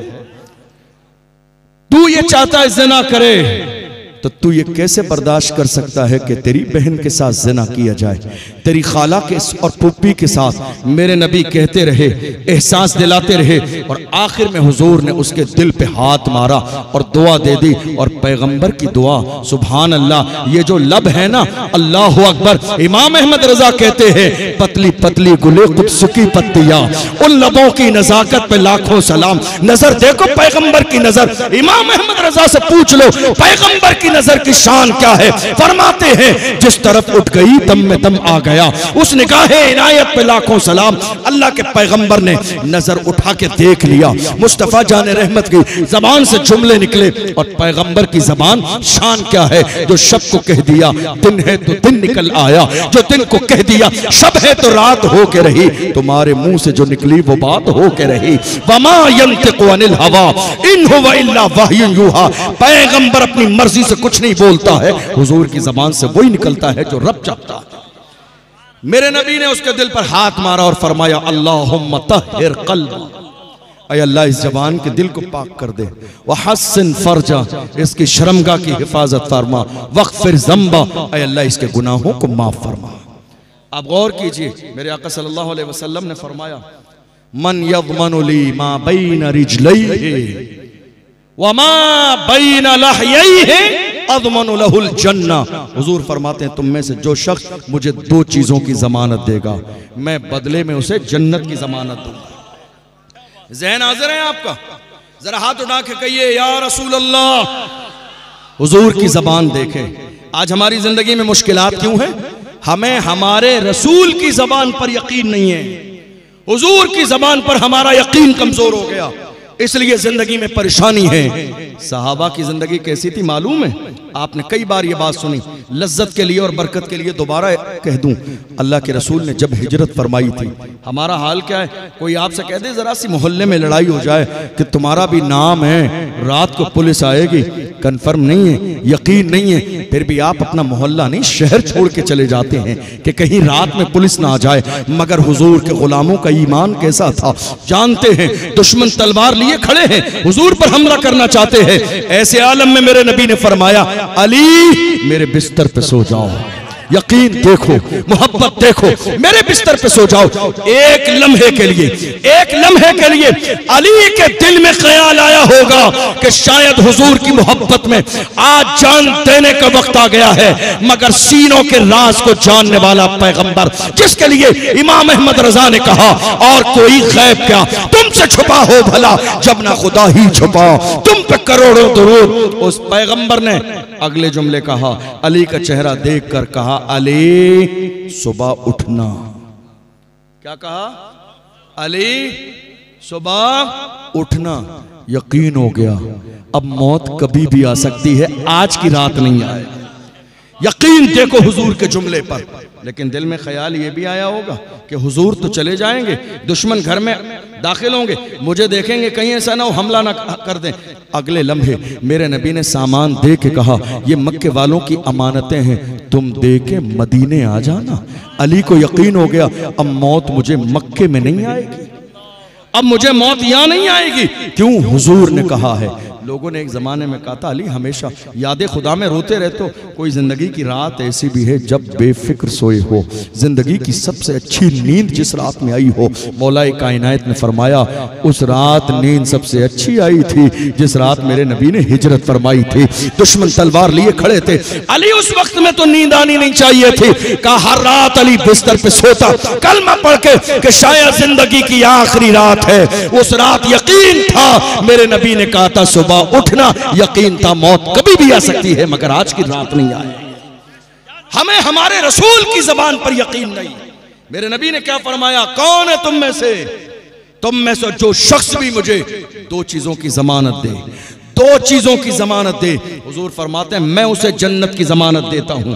हुजूर ने फरमाया जो मुझे जबान की हिफाजत दे, कि जबान का गलत इस्तेमाल नहीं करेगा, इसकी जमानत दे, और अपनी शर्मगाह की जमानत दे कि वो शर्मगाह का कभी गलत इस्तेमाल यानी जिना नहीं करेगा। हुजूर फरमाते हैं जिंदगी में जो मुझे दो चीजों की जमानत दे, मैं बदले में उसे जन्नत की जमानत देता हूं। गौर तो करो, गौर तो करो, मेरे आका सल्लल्लाहु अलैहि वसल्लम ने कौम मुस्लिम को जिना से बचाने के लिए क्या क्या नहीं कहा, कितने तरीके बयान किए, कितने दस्तूर बयान किए। मेरे नबी ने जिना से रोकने के लिए फरमाया इय्याकुम वत्तुरक़ात, खबरदार खबरदार रास्तों पे मत बैठा करो। जिना से रोकने के लिए, अल्लाह अकबर। सहाबा ने कहा या रसूल अल्लाह, शाम में कारोबार के बाद हम मिलते हैं, मुलाकात भी होती है, चंद बातें भी हो जाती हैं। फरमाया अगर बैठना इतना जरूरी है तो रास्तों का हक अदा किया करो। या रसूल अल्लाह, रास्ते का हक क्या है? फरमाया नजर नीचे रखा करो, किसी गैर महरम पर तुम्हारी नजर नहीं पड़नी चाहिए, इसलिए कि गुजरने वाली किसी की बेटी है, किसी की माँ है, किसी की बहन है, तुम्हारी नजर पड़ेगी। याद रखना, धोखे में एक नजर पड़ जाए माफ है, मगर दूसरी नजर डालोगे तो ये गुनाह कबीरा है। अल्लाह अकबर। गौर तो करें, कुरान में बार बार कहा जा रहा है ए महबूब कुल लिल मुमिनीना यगुद्दू मिन अबसारिहिम व यहफज़ू फुरूजहुम ज़ालिका अज़का लहुम। फरमाया जा रहा महबूब ईमान वालों से कह दो वो अपनी शर्मगाहों की हिफाजत करें, नजरों को नीचा रखें। औरतें भी शामिल हैं मगर ऐलान खास किया जा रहा है वकुल लिल मुमिनाति यगुद्दुना मिन अबसारिहिन्ना व यहफज़ना फुरूजहुन्ना वला युब्दीना ज़ीनतहुन्ना। महबूब ऐलान कर दो औरतें अपनी शर्मगाहों की हिफाजत करें, अपनी जीनत को जाहिर न करें। गौर करो, कुरान किसके लिए नाजिल किया गया? हमारे लिए। ये दीन किसके लिए आया? हमारे लिए। दीन आज हमारी जबानों पर है, हमारी जिंदगियों में इस्लाम कहाँ है? गुनाह हमारे यहाँ, शराब हमारे यहाँ, जिना हमारे यहाँ, बुराई के रास्ते हमारे यहाँ, ये सारी गुनाह वाली चीजें हमारे यहाँ है। फिर भी हमें शिकवा ये है कि हमारी जिंदगी में मुश्किलात क्यों हैं, परेशानियां क्यों हैं? आप पूछेंगे हजरत आप जिना पर तकरीर कर रहे हैं, इतना बड़ा गुनाह है, लेकिन हमारे समाज में ये गुनाह दाखिल कहां से हुआ है? ये जिना आया कहां से है? तो सुनिए ये बीमारी कौम मुस्लिम में कहां से शामिल हुई। मेरे आका ने फरमाया निकाह सस्ता करो ताकि जिना मुश्किल हो जाए, निकाह सस्ता करो ताकि जिना मुश्किल हो जाए। आपने क्या किया? उल्टा कर दिया, निकाह इतना महंगा कर दिया कि आज समाज में जिना आम हो गया है। निकाह इतना महंगा कर दिया, जानते हो मेरे आका ने यहां तक फरमाया, माएँ भी बैठी हैं हमारी, बुजुर्ग भी बैठे हुए हैं जो बेटियों के बाप हैं। हुजूर का फरमान है, मेरे आका ने फरमाया अगर कोई लड़का या लड़की जिना कर ले और गुनाह में मुब्तला हो जाए, जिम्मेदार गुनहगार उसके माँ बाप हैं। या रसूलल्लाह माँ बाप क्यों हैं? फरमाया अगर ये सही उम्र में बालिग होने के बाद शादी कर देते तो जिना की नौबत नहीं आती। जिम्मेदार ये हैं। हमारे समाज में क्या मिजाज बना लिया गया? माएँ जरा दिल के कानों से मेरी बात सुन के जाए, कितनी माएँ ऐसी है 50-50 रिश्ते हमारे दरवाजे पर आ गए, मगर रिश्ता इसलिए लौटा दिया गया, नहीं लड़का सरकारी नौकर नहीं है, रिश्ता नहीं दिया जाएगा। तुम्हें आजाद का वारा नहीं है, आजाद पसंद नहीं है, तुम्हें नौकरी करने वाला सिर्फ नौकर चाहिए, नौकर नहीं मिलेगा। अरे नौकर नहीं मिलेगा रिश्ता नहीं करेंगे। नौकर किस लिए चाहिए? वो ज्यादा पैसे कमाएगा। नहीं मेरे इंसान, नहीं मेरे अजीज, तू नादानी कर रहा है। ये मत सोच कि तेरी बेटी को रिस्क देने वाला ये लड़का है, रिस्क देने वाली रब की जात है। ये शौहर है, जरिया और वसीला है, रिस्क देने वाली जात मेरे रब की है। ये न सोचो कि लड़का सरकारी नौकर हो, बल्कि ये सोचो कि लड़का शरीफ हो, दीनदार हो, शराबी न हो, जुआरी न हो, अय्याश न हो, मक्कार न हो, बदकार ना हो, गुनाहों की दहलीज पे कदम न रखा हो, दीनदार लड़का मिले, अपनी बेटी को निकाह के साथ रुखसत कर दो। और कई बार हमने कई जगह जलसों में गए, लोगों ने कहा हजरत आप सब जगह तकरीर करने जाते हैं, कोई अच्छा रिश्ता हो बताइएगा। एक दिन वो मिले, हमने कहा एक रिश्ता है, बता दिया कैसा रिश्ता है। सुन रहे, मेरी बात समझ आ रही है आपको? रिश्ता कैसा है? हमने कहा बहुत अच्छा रिश्ता, बताइए। हमने कहा रिश्ता इतना अच्छा है, लड़की 5 वक्त की नमाजी है, फजर के बाद रोजाना कुरान का 1 पारा पढ़ती है, बाप हाजी साहब हैं, भाई पल्लेदारी मजदूरी करता है, रिश्ते हलाल कमा के लाता है, बहुत करोड़पति तो नहीं है लेकिन दीनदार घराना है, हलाल खाते हैं, शराब जुए सकते, तमाम गुनहगारों से गलत कामों से दूर हैं। सब कुछ बता दिया। कहते हैं हजरत कोई अच्छा रिश्ता बताइए। क्या अच्छा रिश्ता बताइए? हमने कहा खुल के कहिए, इस अच्छे को लफ्ज़ मालदारी से तब्दील कर दीजिए कि मालदार रिश्ता बताइए, इससे अच्छा रिश्ता क्या मिलेगा? आज के ज़माने में लड़की 5 वक्त की नमाजी है, इससे अच्छा रिश्ता क्या मिलेगा? लड़की कुरान फजर के बाद पढ़ रही है, इससे अच्छा रिश्ता क्या मिलेगा? बाप हाजी है, 5 वक्त का नमाजी है, बेटा रिश्ते हलाल कमाता है, इससे अच्छा रिश्ता क्या मिलेगा? मैं तो हैरान हूँ उन बूढ़े माँ बाप की अक्लों पर जो शादी से पहले रट लगाए बैठे हैं, बेटे को 4 व्हीलर चाहिए। अरे नादान और गाफिल माँ बाप, सुनो तो सही, ये 4 व्हीलर तुम्हें इस्तेमाल करने को नहीं मिलेगी। तुम क्यों मांग कर बुरे बन रहे हो? तुम क्यों मांग कर जुल्म कर रहे हो? तुम क्यों मांग कर अपने बेटी की जिंदगी तबाह और बर्बादी के तहाने पर ले जा रहे हो? नहीं मेरे अजीजों, किसी के देने से जिंदगी नहीं गुजरती है, सही माना में देने वाली जात मेरे रब की है। रिश्ता इस बुनियाद पर मत करो। मेरे आका फरमाते, जो मर्द किसी लड़की से रिश्ता मालदारी की वजह से करेगा, अल्लाह उस मर्द को और ज्यादा मोहताज कर देगा। हदीस में लिखा है, मैंने अपनी तरफ से नहीं कहा। जो लड़का लालच में मालदारी की शादी करेगा, आज हुआ क्या, हमारी बच्चियां जवान हो गई मगर हमने जहेज का सामान इकट्ठा करने के बहाने बेटियों को रुखसत नहीं किया, और अगर हमारे बेटे जवान हो गए, हमने दौलत के नाम पर के नहीं साहब इंतजाम नहीं हुआ है तो हम उसके बाद शादी करेंगे। नहीं मेरे अजीजों, इस्लाम ने ये मिजाज दिया, तुम अपने बेटे को बालिग हो जाने के बाद में जिम्मेदारी उस पर डाल दो। ये मत सोचो किसी गरीब की बेटी आएगी, इंतजाम कहां से होगा? जिस तरह रिस्क अल्लाह तुम्हें देता है, आने वाली बेटी का रिस्क भी अल्लाह के इख्तियार में है, देने वाली मेरे रब की जात है। लेकिन कोशिश करो तुम शादी जल्दी करोगे। मेरे रसूल ने फरमाया, बेहतरीन निकाह वो है जिसमें दौलत कम खर्च की जाए, बेहतरीन शादी वो है जिसमें पैसे कम खर्च किए जाएं। नुकसान क्या है ज्यादा का मालूम है आपको? मिसाल के तौर पर एक शख्स की हैसियत शादी में अपनी बेटी के 1 लाख रुपए खर्च करने की, कितनी? सब बोलिए। 1 लाख रुपए खर्च करने की हैसियत एक इंसान की, खर्च कितने किए उसने? 10 लाख। ये 9 लाख कहां से आए? भाई ने दिए, चाचा ने दिए, मामू ने दिए। आज दौर ऐसा आ गया, लोग मर जाते हैं इलाज कराने के लिए, कोई 10,000 रुपए नहीं देता है। 10 लाख कौन दे देगा मोहब्बत में? हमें बात समझ में आ गई। ये 10 लाख किसी ने दोस्ती में नहीं दिए हैं, ये 9 लाख रुपए आप बाजार से सूद पर लेकर आए हैं, झूठी शान दिखाने के लिए, ताकि लोग आपकी तारीफ करें। आपने कभी गौर किया नुकसान क्या है इस झूठे दिखावे का? जितनी हैसियत है उतना जाहिर कीजिए। दिखावा हमेशा तकलीफ देता है, दिखावा हमेशा रुलाता है। आप चादर से ज्यादा पैर न फैलाइए। मेरे आका ने इस चीज को पसंद नहीं फरमाया। 9 लाख रुपए आप सूद पर लेकर आए और आपने 10 रंग का खाना बना दिया सूद के पैसों से। हराम है हराम, सूद लेना भी हराम है, सूद देना भी हराम है, सूद के पैसों से बनाया हुआ खाना भी हराम है। क्या कर रहे हैं? खाना तुमने लगा दिया।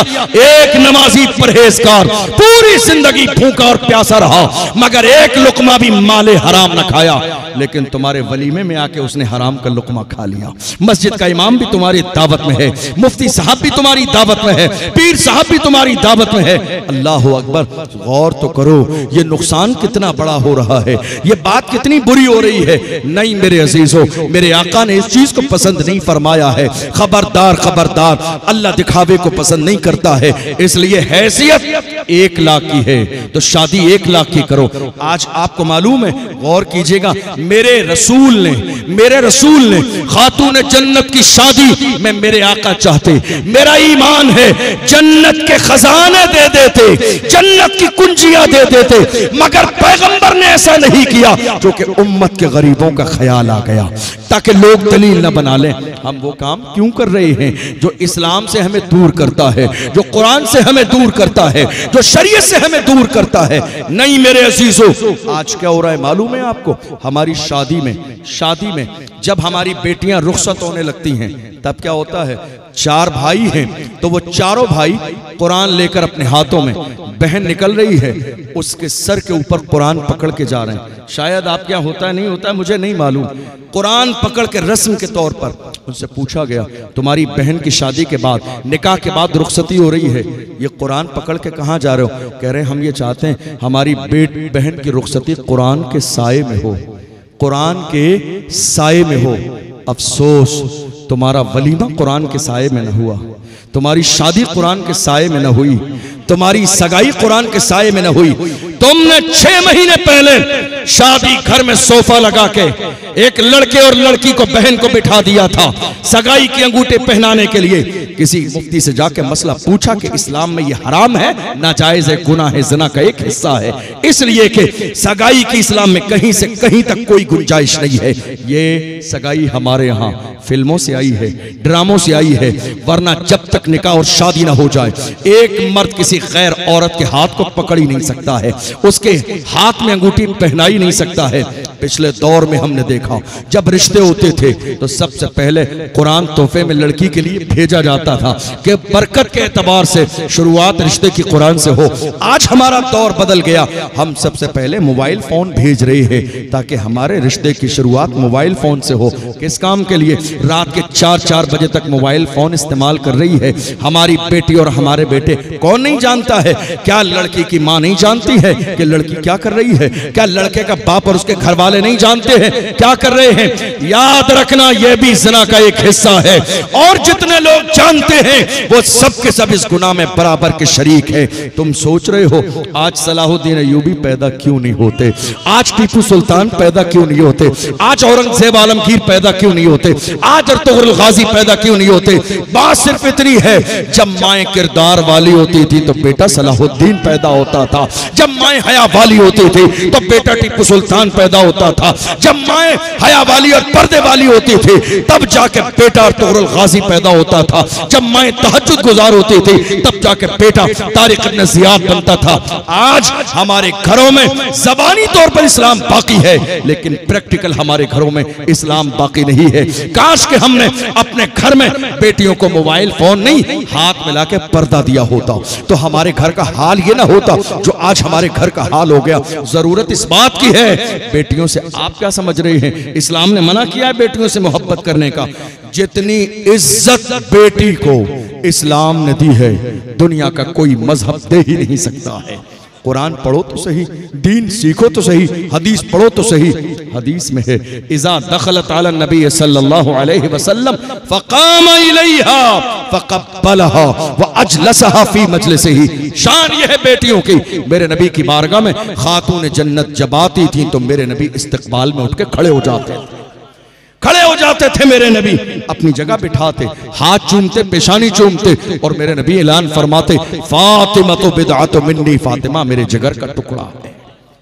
आपको एक छोटी सी बात बताऊं, माइक में आवाज तो बिल्कुल खत्म हो गई।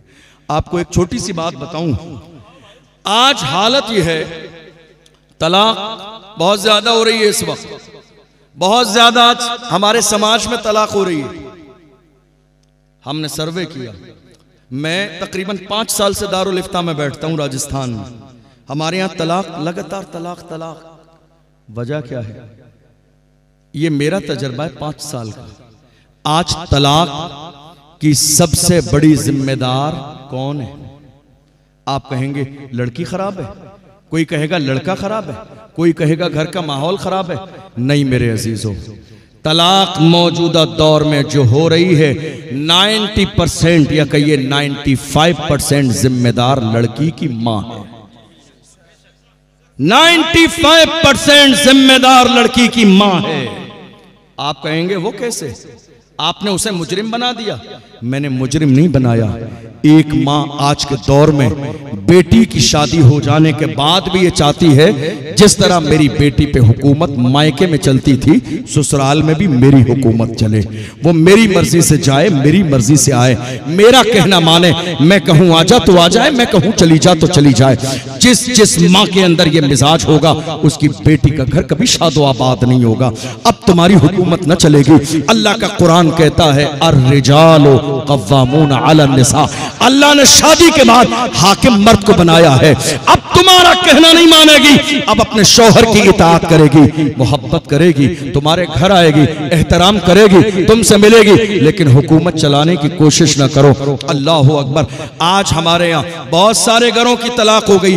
आप कहोगे हजरत तलाक कैसे हो रही है? मैं बताऊं आपको, सुन के जाइएगा दिल के कानों से। तलाक हो क्यों रही है? एक बड़ी वजह क्या है? तलाक होने की एक बड़ी वजह है, शादी हो रही है। क्या हो रहा है शादी में? ढोल बज रहा है, डीजे बज रहे हैं, बाज़ाब्ता पार्टी आ रही है, और मस्जिद का इमाम अगर मना कर दे तो इमाम बदला जाता है, मगर शरीयत के खिलाफ काम नहीं बदला जाता है। इमाम को बदल दो, कमेटी कहती है इमाम बदल दो, इमाम बदल दो, दूसरा इमाम लाओ। अरे नादान इंसान, इमाम को बदलने से मसला हल नहीं होगा। जो दूसरा आलिम आएगा अगर वो गैरत वाला है तो वही कहेगा जो पहला इमाम कहता था। ढोल बाजे कल भी हराम थे, आज भी हराम है, और सुबह क़यामत तक हराम रहे।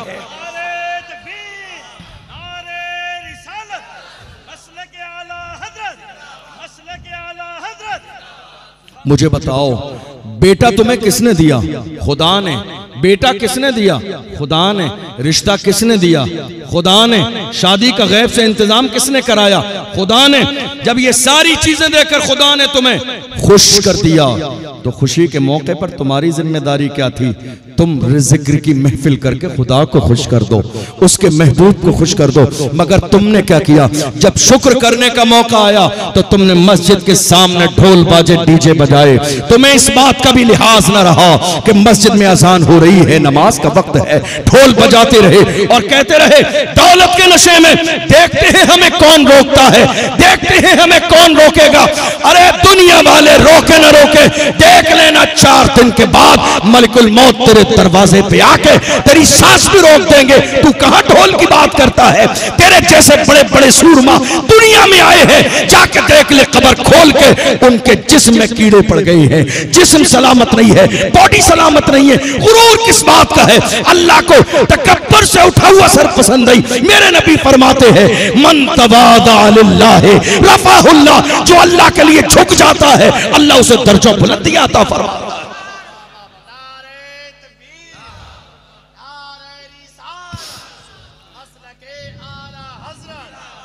मेरे आका सल्लल्लाहु अलैहि वसल्लम ने फरमाया जिस काम की शुरुआत, देखो तलाक कहां से हो रही है, जिस काम की शुरुआत अल्लाह के जिक्र से होती है वो अधूरा नहीं रहता है, पूरा होता है। जिस काम की शुरुआत अल्लाह के जिक्र से, आपने शादी कैसे की? अल्लाह के जिक्र से नहीं की, शैतान को राजी करके कही। हमने ये देखा, आज तवज्जो है आपकी, आज अगर कोई बेटी कह दे मेरे ससुराल वाले मुझसे काम करने के लिए कहते हैं किचन का काम, तो घर वाले जाके कहते हैं अमीर की बेटी है, बड़े बाप की बेटी काम नहीं करेगी। ये जुमला अगर समझ में आ गया तो दुनिया के हर गैरत वाले बाप की शर्म से नजर झुक जाएगी। तुम कह रहे हो बड़े बाप की बेटी है काम नहीं करेगी, कितना बड़ा बाप है? 10 लाख का मालिक है, 20 लाख का मालिक है, 50 लाख का मालिक है। अरे गाफिल इंसान, तुझे पता ही नहीं कायनात में सबसे बड़ा बाप अगर किसी का है तो फातिमा के बाप से बड़ा बाप ना किसी का हुआ है ना हो सकता है। जिसकी शान ये है, इशारा करते हैं तो डूबा हुआ सूरज आता है, इशारा करते हैं तो कंकरियां कलमा पड़ती है, वो इशारा करते हैं तो दरख्त आते हैं। जिसकी शान ये है, उस फातिमा के बाप का हाल ये है कि फातिमा के हाथों में चक्की चलाते चलाते छाले पड़ गए, मगर मेरे नबी ने अपनी बेटी को खातिमा न दी ताकि ऐसा न हो कयामत तक के लोग दलील न बना ले। गौर करो, गौर। तुम अपनी बेटियों के घर तबाह हो बर्बाद करने में लगे हो कि बड़े बाप की बेटी है काम न करेगी। हम ये देख रहे हैं आज के ज़माने में बेटियां जब रुखसत की जाती हैं तो घर वाले कहते हैं ज़रा सी कोई परेशानी हो तो ज़रा बस एक फ़ोन करना, हम वही नज़र आएंगे। अरे नादान इंसान, तेरा क्या काम है वहाँ नज़र आने का? कोई गैरतमंद बाप बेटी के घर पंचायत करने नहीं जाता है। कोई गैरतमंद भाई अपनी बहन के घर पंचायत करने नहीं जाता है। घर ऐसे शादो आबाद नहीं होते हैं, ऐसे घर जन्नत के गहवारे नहीं बनते हैं। एक खानदानी बाप अपनी बेटी को रुखसत करते वक्त कहता, बेटी आज के बाद तेरा असल घर तेरे शौहर का घर है। खबरदार लड़ना नहीं, खबरदार परेशान न करना, खबरदार झगड़ा करके मेरे दरवाजे पर मत आना। मेरे अजीजों, घर के माहौल को इस्लामी बनाओ। हमारी बेटियों की जिंदगियां तबाह बर्बाद हो रही हैं। मैंने यहां तक देखा है कितने माँ बाप ने शादी की, बाप को पता ही नहीं है, माँ ने बुला लिया, 10 बार आया शौहर बुलाने के लिए, भेजा नहीं। क्यों? कहा जब तक 20 बार आके मेरे दरवाजे पे नाक नहीं रगड़ेगा भेजना नहीं है। 10 बार आया, जब उसके इज्जत नफ्स को ठेस पहुंच गई, उसने भी जाके कसम खा ली मर जाऊंगा, आऊंगा नहीं। तो अब इनको तलाश है किसी बाबा की कि कोई बाबा मिल जाए, ऐसा तावीज कर दे कि दामाद मेरी बेटी को बुलाने आ जाए। तुमने ऐसी नौबत ही क्यों आने दी? इज्जत तुम्हारी है तो इज्जत दामाद की भी है। बुलाने के लिए आ रहा है, इज्जत के साथ रुखसत कर दो। बड़े से बड़ा बादशाह भी अपनी बेटी को घर नहीं रख सकता। बेटी की असल जगह उसकी ससुराल में है। इसलिए कोशिश करो, बेटियों को समझाओ, वो शिकायत करने लगे, बजाय बैठकर औरतों की तरह लंबी शिकायत सुन के समझाओ नहीं, 2 जुमले कहो, बेटी ये जिंदगी है, जहां जिंदगी में परेशानी आती है सुकून वही होता है। अल्लाह का कुरान कहता है इन्ना मअल उसरि युसरा, बेशक परेशानी के बाद आसानी है। परेशानी पहले है, आसानी बाद में है।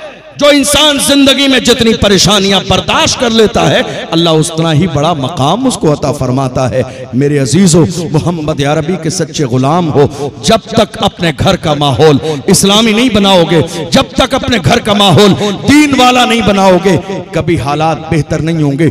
हम मोहम्मद अरबी के गुलाम हैं। हमारे जवान हमारी तरबियत की वजह से कहां पहुंच गए?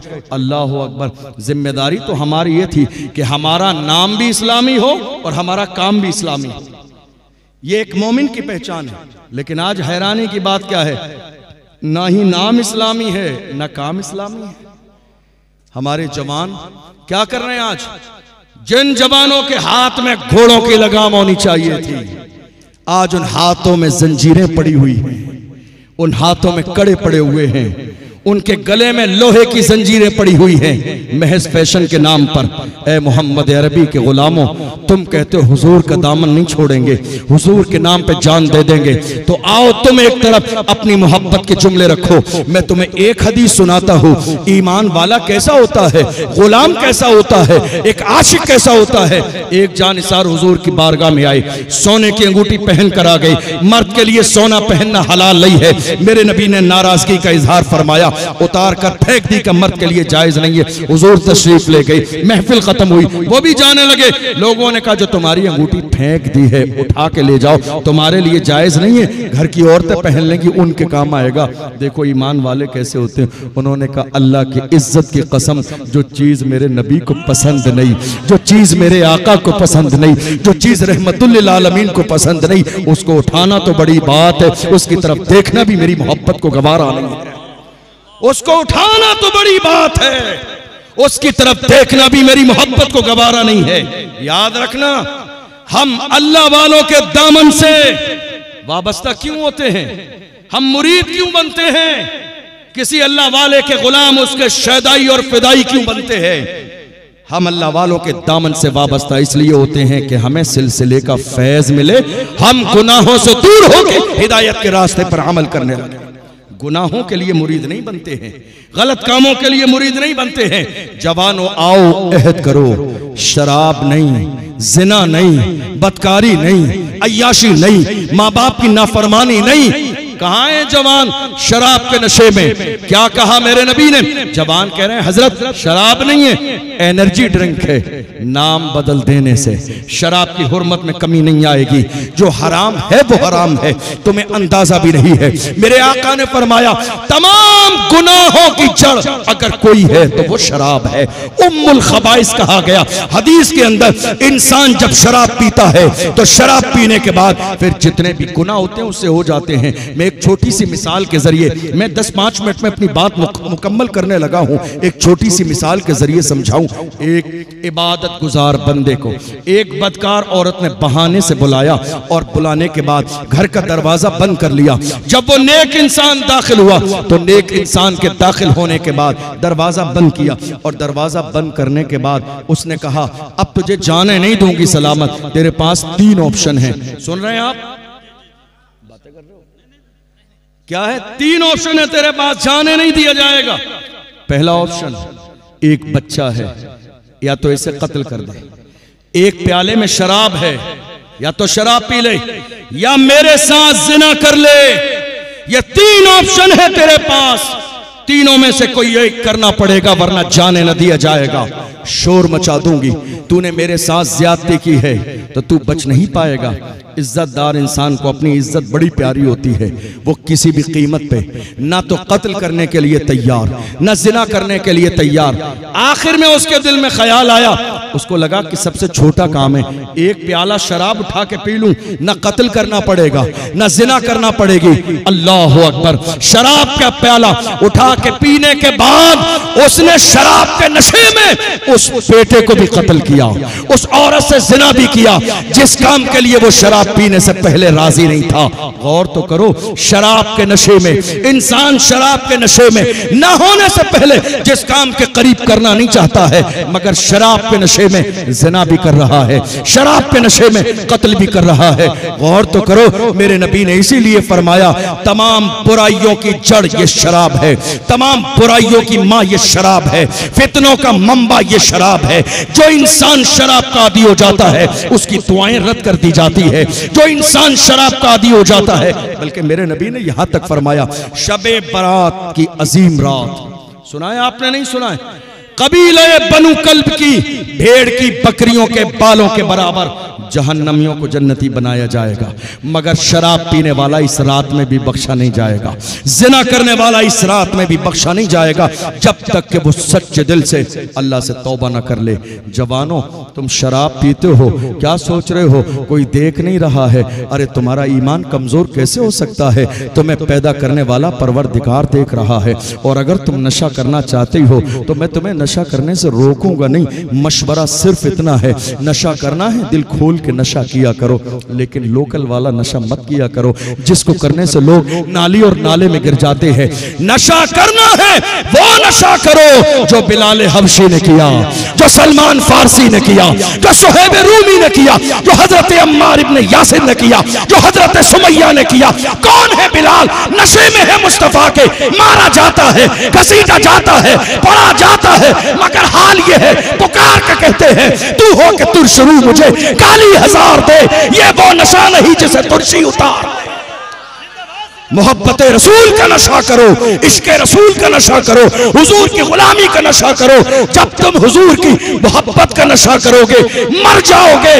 उस व्हील चेयर पे बैठने वाले मर्द कलंदर की तरह जब तुम्हारा जनाजा निकलेगा तो दुनिया पुकार के कहेगी आशिक का जनाजा है, जरा धूप से निकले, महबूब की गलियों से जरा घूम के निकले। और जब कब्र में उतारा जाएगा तो आशिक कहेंगे जमीन मैली नहीं होती, ज़मन मैला नहीं होता, मोहम्मद के गुलामों का कफन मैला नहीं होता। और कोशिश करो नजरों की हिफाजत। तकरीर खत्म हो गई है मेरी, बस आखिरी जुमले पैगाम दे रहा हूं। नजरों की हिफाजत। उसे एक साहब ने कहा इत्मीनान से बैठिए, जब आएंगे तभी खत्म करें। अब हालत यह है कि हजरत हम ये चाहते हैं, तवज्जो है आपकी हजरत, दुआ कर दीजिए। किस बात की दुआ? हम ये चाहते हैं कि ख्वाब में हमें मुस्तफा का दीदार हो जाए। क्या हो जाए? कौन कौन चाहता है जरा हाथ उठा के बताइए। सुना है आप हर आशिक के घर तशरीफ लाते हैं, मेरे घर में भी हो जाए चरागा या रसूल अल्लाह। हर कलमा पढ़ने वाला, हर ईमान वाला ये चाहता है मुस्तफ़ा का दीदार हो जाए। मैं आपसे बार बार इसलिए कह रहा हूं, आप समझ रहे जाग रहे, ताकि मैं चाहता हूं कि एक एक बात आपके दिल पर नक्श होनी चाहिए, ताकि आज का ये जलसा कामयाब हो और हम कुछ न कुछ चंद बातें दीन की सीख कर जाएं। वही जलसा कामयाब है जिस जलसे से दीन की 4 बातें सीख के आप चले जाएंगे। जवानों ने कहा हजरत दुआ कर दीजिए, मैं हुजूर का दीदार करना चाहता हूं। मैंने कहा वहां नवाजने में कमी नहीं है, वहां फासलों की जियादती से इनायतों में कमी नहीं। कोई दूर रह के उवैस है, कोई पास रह के बिलाल है। वहां नवाजने में कमी नहीं है, लेकिन जरा गिरबान झांक के देखो, क्या तुम्हारी नजरें और आंखें हैं इस काबिल कि तुम यार का चेहरा देखो? जिन आंखों ने दिन के उजाले में और रात के अंधेरे में इंटरनेट पर जिना के मनाजिर देखे हो, जिन आंखों ने गुनाह के मनाजिर देखे हो, क्या वो आंखें इस काबिल हैं जो यार का चेहरा देखे? और जिनकी आंखों में वाकई हया होती है, पाकी होती है, वो वक्त का मुहद्दिस और फकीह जलालुद्दीन सुयूती बेदारी के आलम में 70 बार हुजूर का दीदार करता है।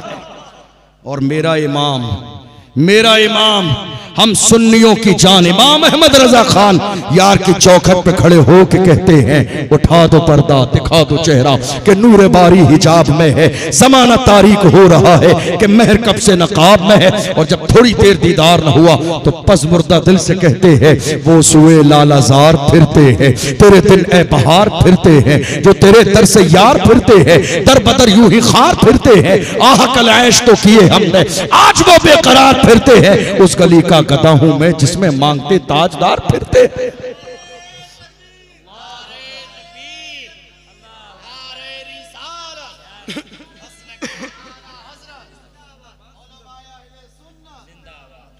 कुर्सी बढ़ा लो